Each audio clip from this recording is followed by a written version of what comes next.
Hello there, Cougar Academy CP Finite, and welcome to lesson 1.3. Today we're going to be looking at how do you write the equation of a line.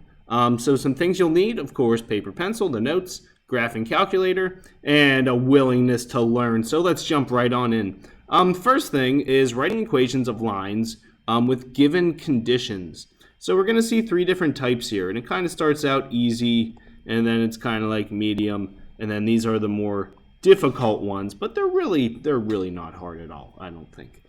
So first, writing in slope-intercept form. So the question is going to say write the equation in slope-intercept form. So what we're looking for is an equation that matches out y equals mx plus b. That is slope-intercept form, if you've recalled.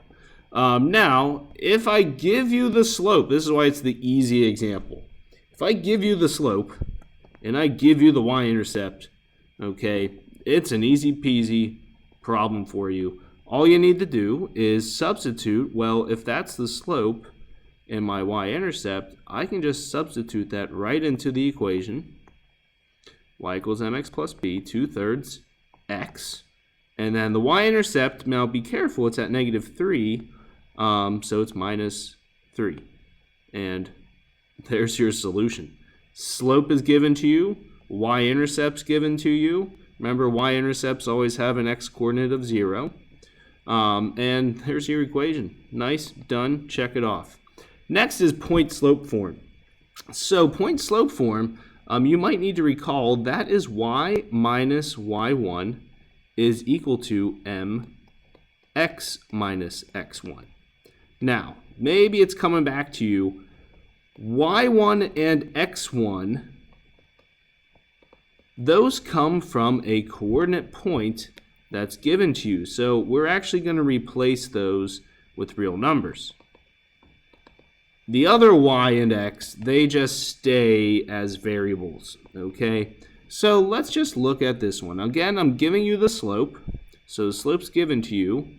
And this time I have a point. I highly recommend that you start to label these. x1 and y1. We did a little bit of that with slope. It's back here. So really, you're just going to start out substituting everything in. Remember that the blue y and x, they're going to stay the same. Now it's going to be minus y1, which is 5, and equals -3/5, because that's our m, parentheses, x minus -2. Notice this little trick I do with the negatives. I always emphasize you should put the numbers in parentheses because what will happen is, you guys should know, minus a negative is what? A positive. And then that's going to change some things. So if you forget that little step, it can make the problem a little more difficult for you, or you'll get the wrong answer. From here, you'll want to distribute your slope. So -3/5 x.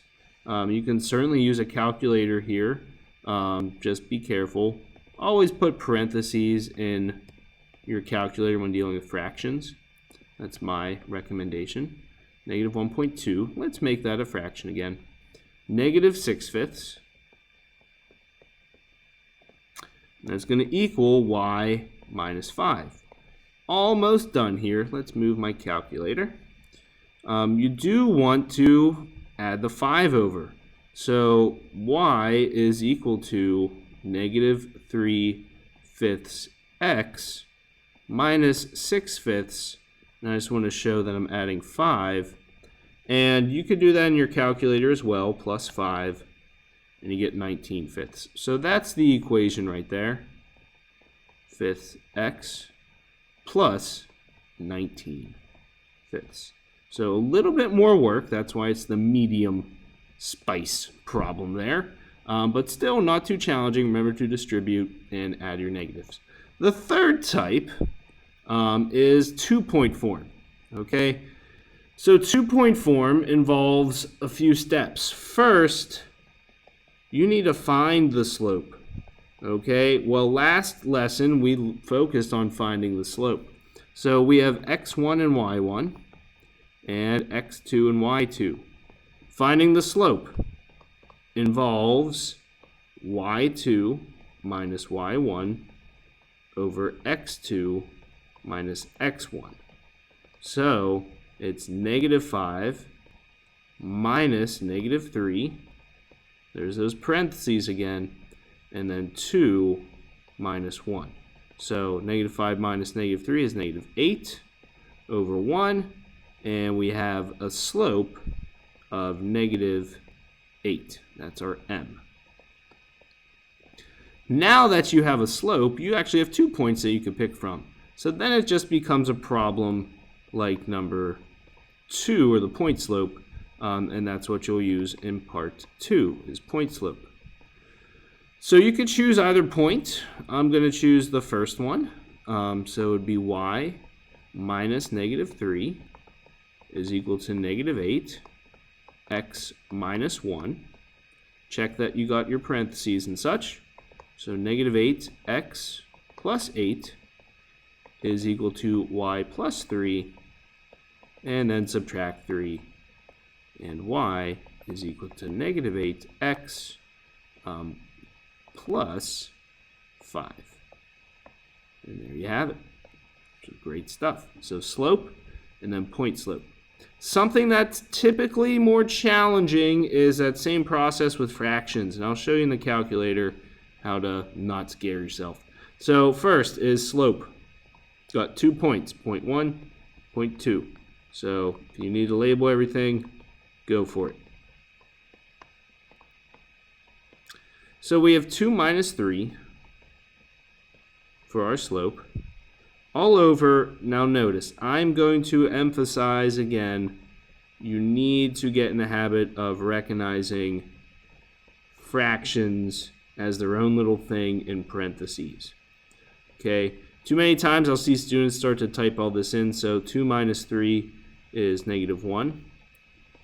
Please do this. You can do this in your head because of the common denominators, but if you're dealing with fractions, please, please, please, when in doubt, use a calculator. It's okay. -1/2. So that's -3. Okay. You want to do this step separately and get your denominator. 1 over 3 is then the slope. And that's not too bad. You can again pick either point. I'm going to go with the first point to use point slope. So part 2, y minus 3 is equal to 1/3 x minus 1/2. Distribute. 1 times 1 is 1, 3 times 2 is 6. And add the 3, add the 3. If fractions are not your friend, which I know that's the case with many, just use your calculator. -1/6 plus 3 is 2.8333. Please get in the habit of writing it as a fraction. Plus 17/6. If you have a fraction as your slope, you should have a fraction as your y-intercept. So all fractions. I like fractions more. I like fractions, you guys don't. And there is your answer. Okay. The last two types, okay, these commonly confuse students even though they're super simple. Remember, when we graphed, what was the equation of a vertical line? What represented a vertical line? Okay? If you said that's an equation with x equals, then you're on the right track.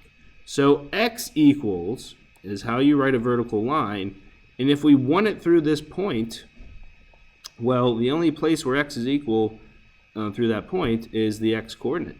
So x equals 3 is the vertical line through that particular point. If you want a horizontal line, then it's y equals, and you just choose the y coordinate, y equals -2. Again, I'm going to emphasize again, vertical is x, horizontal is y. Vertical x, horizontal y. One more time, vertical is x, horizontal is y. So that's the idea of writing equations of lines. Please keep these notes handy with you. Definitely be careful with fractions. And just great job, guys. Please work on the practice and submit some of the questions that follow.